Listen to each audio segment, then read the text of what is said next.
Since I'm actually going to be out next week. I hope to be in church the following 2 weeks after that, but I won't be preaching. So you're going to get 3 sermons worth today. How's that? No, just kidding. All right. But I do want to cover what's with the water. And we're in 1 Peter. And I want to let you know this is a much discussed passage that we're going over. And it can be confusing. It could be, you could spend a lot of time studying this passage. And the reason is because nobody really knows what Peter was talking about entirely. So this passage we're going over today, I just want to point out the things that we do know about what Peter is saying. So you'll see as we get into the passage. But first, I want to touch briefly what we covered last week. And that is 1 Peter 3:15. We said, and always be ready to give a defense to everyone who asks you a reason for the joyful and confident expectation of eternal salvation in you with mildness, humility, and fear. And so basically, be ready to give your testimony.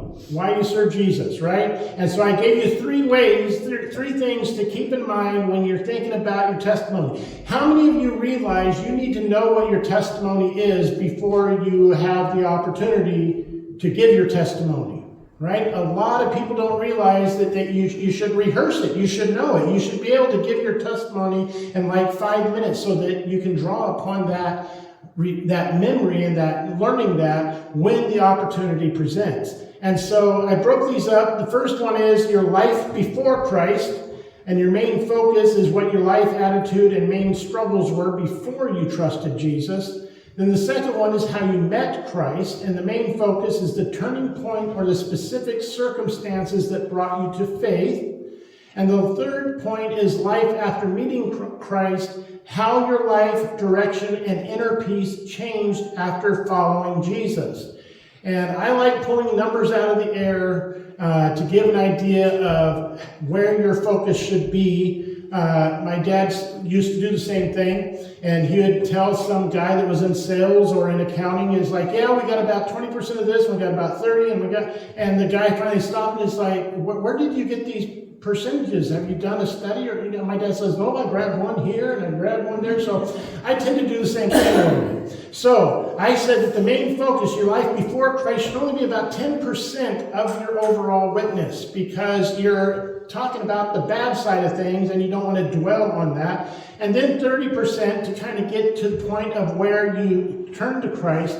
And then the majority of your testimony should be what Christ is actively doing in your life today, how your life has changed and what is going on in your life.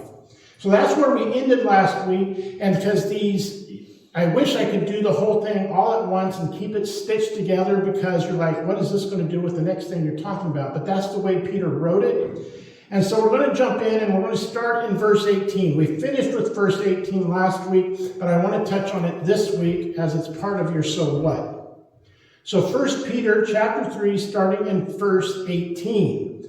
For Christ also suffered once for sins, the just for the unjust, that he might bring us to God, being put to death in the flesh, but made alive by the Spirit, by whom also he went and preached to the spirits in prison, who formerly were disobedient, when once the divine long-suffering waited in the days of Noah, while the ark was being prepared, in which a few, that is, 8 souls, were saved through water.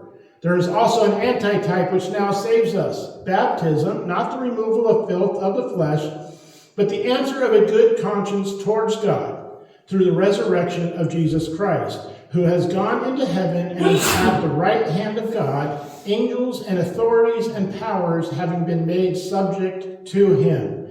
And so we talked about Christ's suffering in verse 18, because in verse 17, I told you the theme of Peter is about suffering, how we are supposed to suffer well, okay? And I've mentioned it before that we go through things, and the reward or the benefit of going through them is not so much is how we presented ourselves through that struggle. Did we show God and Christ in our lives as we went through that struggle? That's important that we do that. Because it says in verse 17, for it is better if it is the will of God to suffer for doing good than for doing evil. If you're doing evil, you should be suffering, right? So jumping into the so what, we see three things in 1 Peter 3, verses 18 through 22. The first one being, Christ suffered once for our sins, not his. The second thing we see is Noah and the flood foreshadowed baptism. And the third one is Christ conquered death and is the ultimate authority over all powers and authorities. And then I want to bring up the point, more than that just complicates things. I don't know how many of you have read this passage and wondered, Peter, what are you talking about? And you look at things to see, we're not going to go into all those theories. I just want to point out what this passage says. So verse 18 we saw last week, for Christ also suffered. That's why if it be the will of God, we should suffer for doing good. For Christ also suffered once for sins, Christ for us, or the just for the unjust, but Christ for us, that he, Christ, might bring us to God, being put to death in the flesh, but made alive by the Spirit. And then that is our first point in our so what. Christ suffered once for sins, not his. Okay? For our sins, not his. So jumping into verse 19, it says, by whom also he went and preached to the spirits in prison, who formerly were disobedient. And here we start getting to have a little bit of fun. So, at least I think it's fun. So, by whom also he went and preached. So what's the he here? It's Jesus, right? Jesus went and preached. Or announced. Some of you will have your version say proclaimed or proclamation. And this is where I think a lot of people get a little skewed on what this passage means, because we often think that preaching and proclaiming is the gospel, that they're synonymous. Synonymous, is that the right way to pronounce it? But they're not. Preaching or announcing or proclaiming is just the act of whatever it is you're proclaiming. And so, therefore, Jesus announced. He didn't announce the gospel. He didn't announce his victory. He probably did. We don't know, right? Because Peter doesn't tell us what it is he announced. It says Jesus went and announced. He made a proclamation. He heralded something. And to who did he do it to? To the spirits in prison who were formerly disobedient. Okay? Formerly, meaning the past. Okay? And we're going to see that as this passage develops. So I wanted to point out a couple of spirited facts. I got this from gotquestions.org about the spirits in prison. You do a search on this, you're going to get all kinds of ideas and theories. And so I want to stick and show what the passage is saying. It says they are incorporeal, the spirits. They are incorporeal. They're not. They have no substance. They're vaporous. However you want to talk about it, they could be ghosts. Who knows? They don't have a substance. They are incorporeal. They are in prison because they're in prison, and their sin was committed before the flood. And we just see those 3 points right here. The spirits in prison who were formerly disobedient, okay? And it was committed before the flood. So we haven't seen this yet in the verse. We're walking through this, okay? But it was committed before the flood. So we need to recognize whatever Christ proclaimed, it was to disobedient, whether that be, some like to think it's prior people, and others think it might be the demons and the devils that were put in prison, okay? Because they were formerly disobedient in the past. Why? Because it was committed before the flood. When once the divine long-suffering waited in the days of Noah, okay? Divine long-suffering. And to let you know why this passage is difficult for people to come through, and I need to take a sidebar.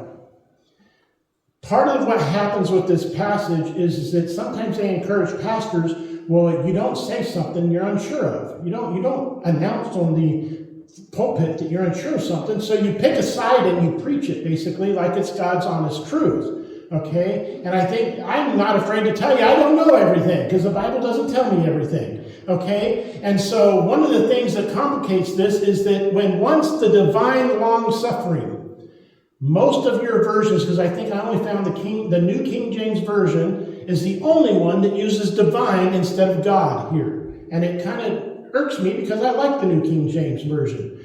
But the reason why the New King James Version decided to put divine there instead of God is because this is the only time in the Bible that God is used as an adjective. Okay? So they're explaining that the long-suffering is divine. It's God-like long-suffering, so therefore it's the long-suffering of God, because only God can have God-like long-suffering, right? And so that's where the confusion comes in, is that it's used as an adjective, so New King James is like, well, then we need to call it divine. It's like, okay, nobody else does. But it's the way the Greek is written and the way Peter is saying it, that it's being used is like it's the long-suffering that only God can have. The patience only God can have. Okay? And what? What was he waiting for? What was that long-suffering about? He was waiting for it in the days of Noah. That was what was committed before the flood. And so let's talk about who Noah is. Most of you know who Noah is. And if you did your reading assignment last week, you'll really know who Noah was. But if you read the chapters, Genesis of 6, 7, and 8, you'll know a lot more about Noah. But I want to point out a few things specifically about why Noah was special. And we're going to look at just a couple. I could read all 3 chapters because I told you I'd get 3 times as long this week, right?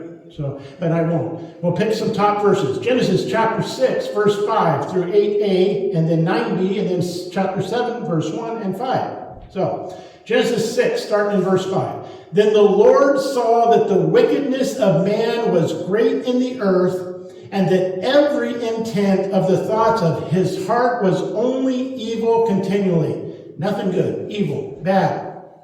Terrible stuff. And the Lord was sorry that he had made man on the earth, and he was grieved in his heart. And this is again where I will remind you of that big fancy word that's called an anthropomorphism. I think I might be saying it right. It's just giving human characteristics to God. Okay? Because to say that the Lord was sorry was to be like he didn't know it was going to happen. God knew it was going to happen. But he's trying to get you, as the readers, to recognize how terrible things went from what the path he started mankind on. Okay? So he was sorry he made man, and he was grieved in his heart.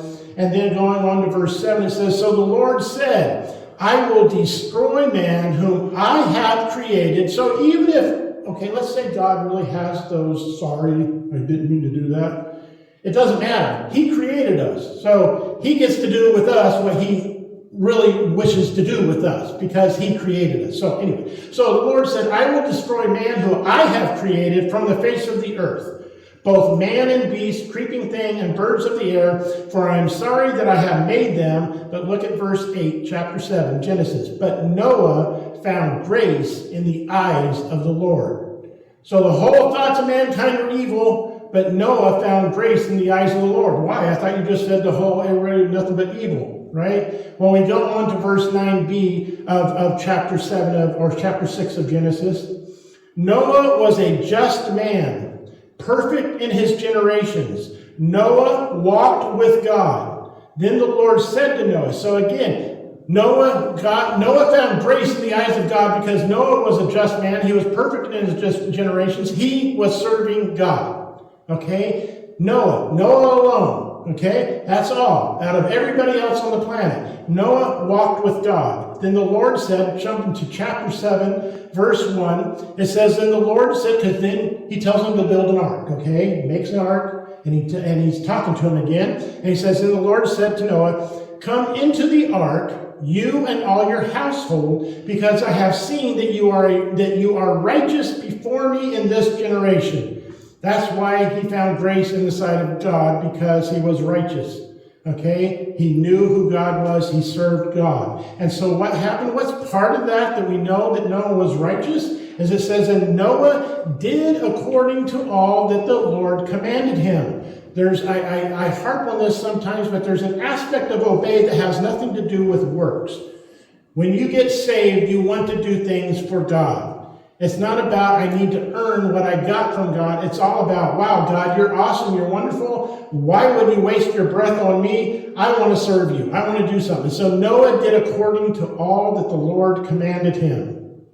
So then we see a little bit, we're still talking about the divine long-suffering, why God had a lot of patience, because it was in the days of Noah. And what was specific about the days of Noah that Peter's telling us? It was while the ark was being prepared, in which a few, that is, 8 souls were saved through water.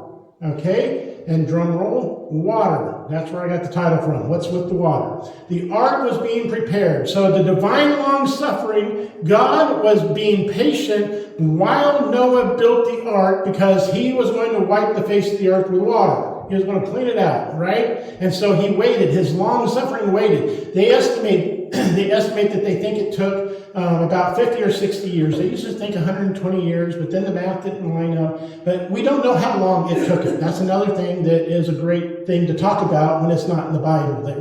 Theologians do that sometimes. But anyway, so they think it took about 50 or 60 years, I think, to make the ark. So that's how long God waited, long-suffering, right, for Noah to build the ark, which 8 souls, Noah and his family, were saved through water. Okay, so those are the 3 things we know so far. Now, verse 21, there is also an antitype which now saves us, baptism. Not the removal of the filth of the flesh, but the answer of a good conscience towards God. Okay, this is also an antitype. Only time this word was used in the New Testament, maybe even in the Bible, okay? An antitype, a lot of yours might say a symbol, right?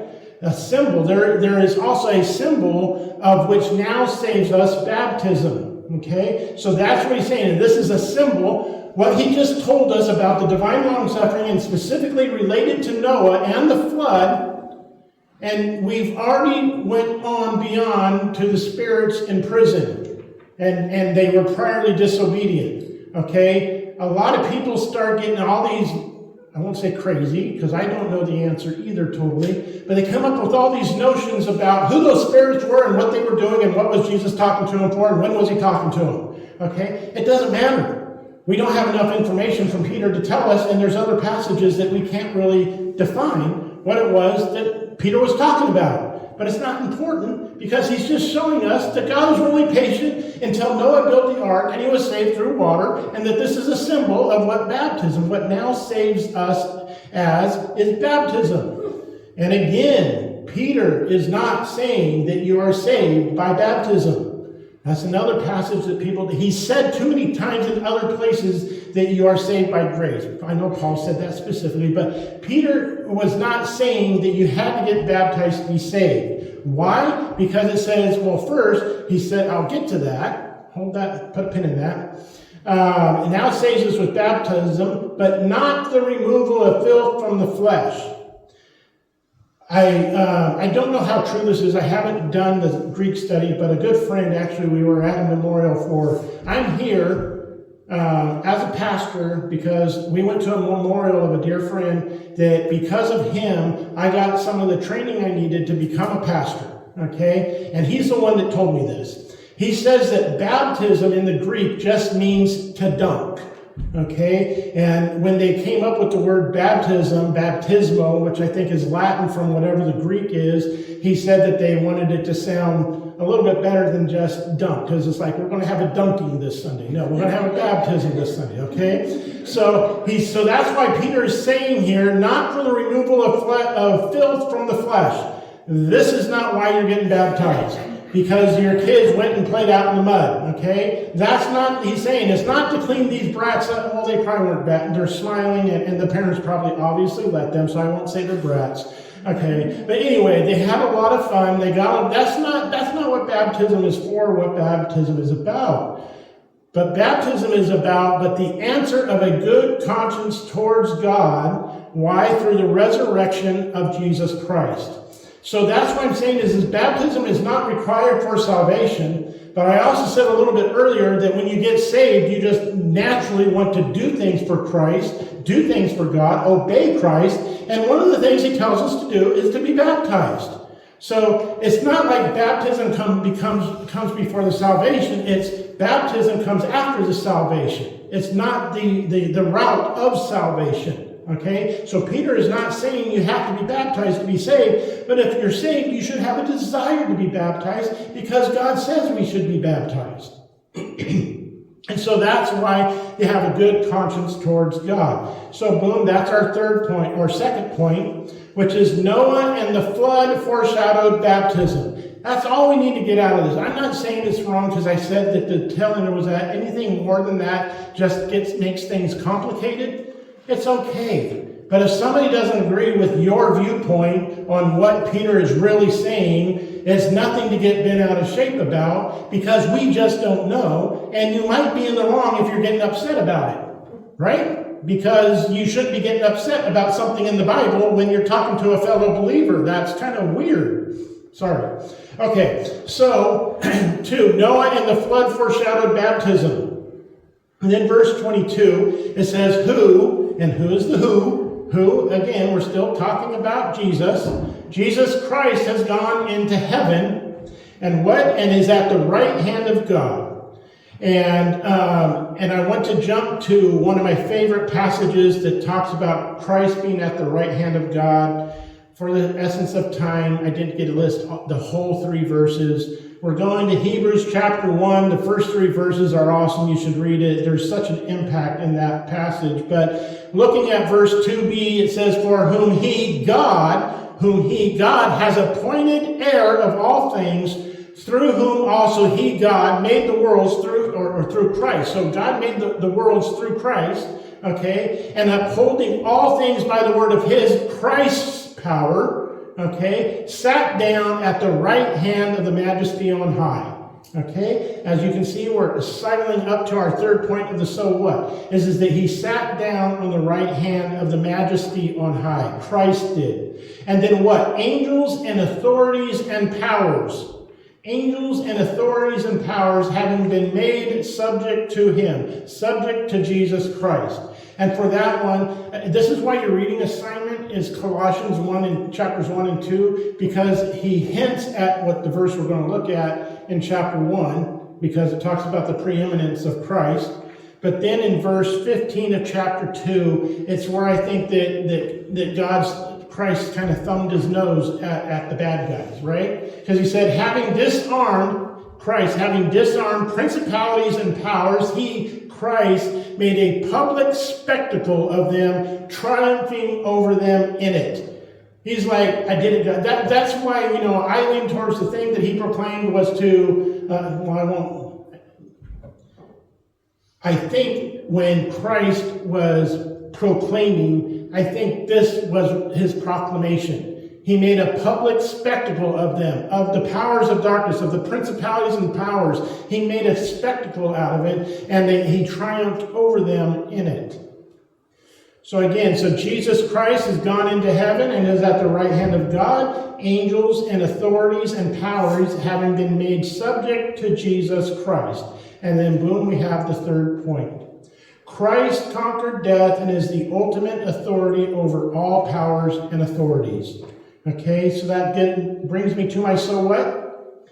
We see 3 things in 1 Peter 3:18 through 22. And I really struggle with how to word this so what, so that I'm not saying that there's only 3 things you can take out of 1 Peter, or these are the only truths out of 1 Peter 3:18. I'm saying is, there's 3 different things we can pull out of 1 Peter chapter 3, verses 18 through 22. We know that Christ suffered once for our sins and not his. Noah and the flood foreshadowed baptism. And then Christ conquered death and is the ultimate authority over all powers and authorities. More than that just complicates things. I'm not saying you can't have these fun discussions about what it could mean and everything. But again, we just don't know. So recognize that we just don't know, and be careful how much you slam your foot down on something that you just don't know. Okay? So the point to ponder. What is your favorite Bible passage that represents Christ's ultimate authority? I listed Hebrews, there's Colossians, there's a couple of others that just really proclaim not only Christ's deity, but his power and his authority, right?